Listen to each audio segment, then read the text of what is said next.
السلام علیکم دوستو، جیسا کہ آپ سب جانتے ہیں کہ آج سائنس نے بہت ترقی کر لی ہے اور جیسے جیسے زمانہ آگے بڑھتا جائے گا سائنسی ترقی بھی اسی حساب سے ہوتی رہیں گی۔ آج انسان اپنے آدھے سے زیادہ کام ٹیکنالوجی کی مدد سے کر لیتا ہے، اور اگر سائنٹیفک انوینشنز یعنی سائنسی ایجادات اسی طرح جاری رہیں تو وہ دن دور نہیں جب انسانی زندگی کا دار و مدار پوری طرح ٹیکنالوجی پر ہو جائے گا۔ آج دنیا کی ہر قوم اور ہر مذہب سائنس کی ایجادات سے فائدہ اٹھا رہے ہیں اور ہر مذہب کے ماننے والوں میں سائنٹسٹ پیدا ہو رہے ہیں، لیکن اگر آپ کسی سے مسلم سائنٹسٹ اور ان کے انوینشنز کے بارے میں پوچھیں گے تو وہ مشکل سے 2-3 نام شمار کرا پائے گا، اور کسی کو تو یہ بھی معلوم نہیں ہوگا۔ اسی وجہ سے لوگ یہ سوچنے لگتے ہیں کہ مسلمان ایک ان پڑھ اور جاہل قوم ہے اور ان کا سائنس اور ٹیکنالوجی کی ایجادات میں کوئی رول نہیں ہے۔ اسی طرح جو مسلم اسٹوڈنٹس اسکولوں اور یونیورسٹیز میں پڑھتے ہیں ان کو بھی یہ احساس ہوتا ہے کہ ان سے پہلے کے مسلمانوں کا اس فیلڈ میں کوئی رول کیوں نہیں ہے، کیونکہ کالجوں میں پڑھائی جانے والی کتابوں میں مسلم سائنٹسٹ کا ذکر بہت کم آتا ہے۔ آج کی ویڈیو میں ہم بتائیں گے کہ مسلمانوں کا سائنس میں کیا کردار رہا ہے اور مشہور مسلم سائنسداں کون کون سے ہیں۔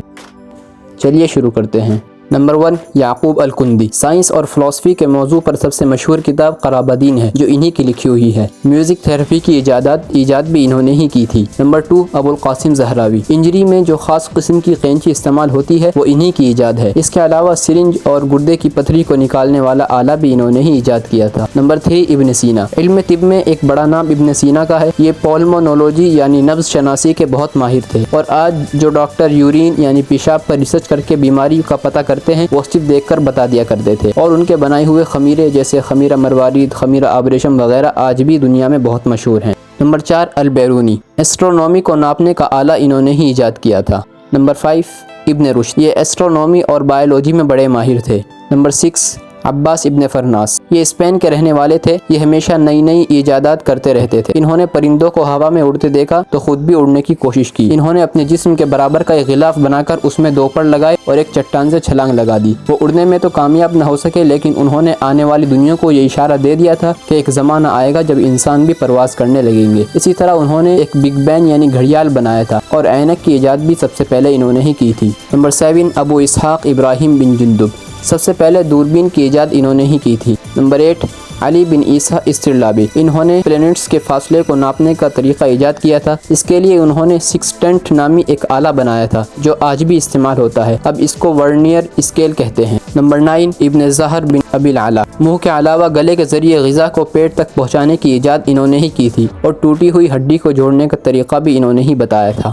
نمبر 10، جابر بن حیان۔ انہوں نے ماء الملوک، ہائیڈرو کلورک ایسڈ اور نائٹرک ایسڈ کی کھوج کی تھی۔ نمبر 11، محمد ابن موسیٰ الخوارزمی۔ الجبرا پر سب سے پہلے انہوں نے ہی کتاب لکھی تھی۔ نمبر 12، الزرقالی۔ انہوں نے ہی سب سے پہلے مدار یعنی اوربٹ کو انڈے کی شکل کا بتایا تھا۔ سورج کے حرکت کرنے کے بارے میں بھی معلومات سب سے پہلے انہوں نے ہی دی تھی۔ نمبر 13، ابن فردازبہ، ابن رستہ، ابن رازی، البیرونی۔ ان لوگوں نے سب سے پہلے زمین کو گول بتایا تھا۔ نمبر 14، ابن الہیثم۔ کیمرہ سب سے پہلے انہوں نے ہی ایجاد کیا تھا۔ نمبر 15، ابن یونس۔ گھڑی میں سب سے پہلے پینڈولم انہوں نے ہی استعمال کیا تھا۔ نمبر 16، ابن النفیس۔ بلڈ سرکولیشن کی ایجاد انہوں نے ہی کی تھی۔ نمبر 17، عبد القدیر خان۔ پاکستانی سائنسداں، ایٹم بم کے خالق۔ انہوں نے صرف 8 سال کی تھوڑی سی مدت میں ایٹمی پلانٹ لگا کر نوبل انعام حاصل کیا تھا اور ایٹم بم کا کامیاب تجربہ کیا تھا۔ Number 18، doctor APJ Abdul Kalam. یہ ہندوستان کے تمل ناڈو میں پیدا ہوئے تھے اور ہندوستان کے 11ویں صدر بھی تھے۔ انہوں نے 1974 میں ہندوستان کا پہلا ایٹم بم تجربہ کیا تھا، اسی وجہ سے ان کو میزائل مین بھی کہا جاتا ہے۔